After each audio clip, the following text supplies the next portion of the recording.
This vlog is about an article written by Stephen M. Cahn entitled Guiding, Grading, and Guarding. In this article, Stephen discusses what he considers the three major areas of responsibility that teachers have, and that is guiding students, grading work, and guarding faculty's authority. On the issue of guiding, Stephen points out that teachers are obligated to guide the students' learning process. Now, they are the experts who are supposed to know where the learning process is headed, not the students. For me, this is really an issue of justice. That is, because teachers are paid to be teachers, they should act as the professionals they are hired to be. Now, according to Stephen, a teacher's task to lead students in the mastery of a subject involves four elements. One is being able to motivate students, and then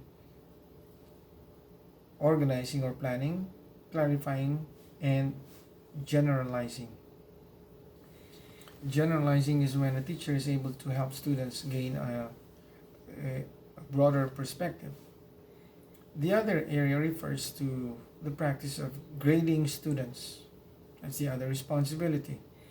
Here he points out that the usefulness of grading, its use as a basis for determining level of performance, granting a degree, permitting continuation and admissions, etc. Now he also points out that fair grading does remain an issue for some, but for Stephen, fairness can be addressed by making clear at the beginning of a term how grades will be determined. Now within this topic, he points out two distortions, as he calls them: the unwillingness to award high grades and the unwillingness to award low grades. For Stephen, both are indefensible.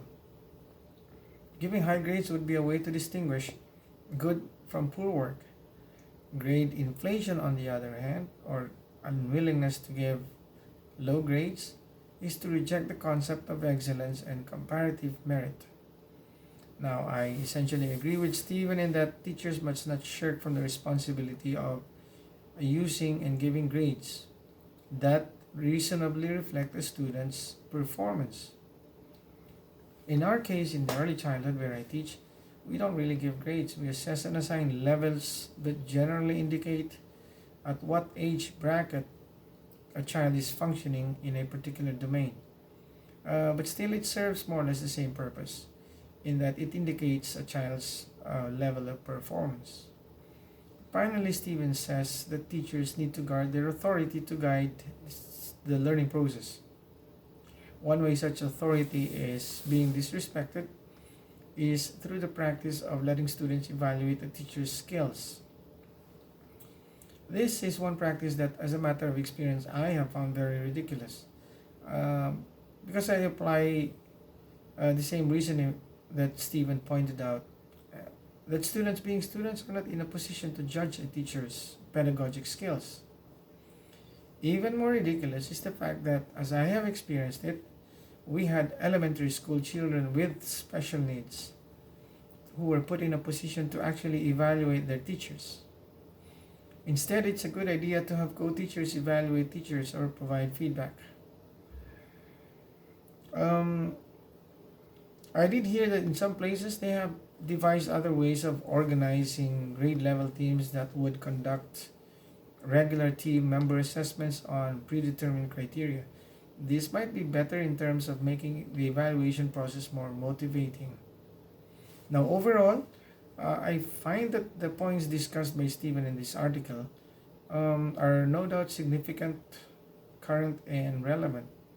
In fact, he draws from his own experiences as a professor and a student to illustrate the sensibleness or irrationality of certain practices or philosophies that have been embraced by some in the community of education.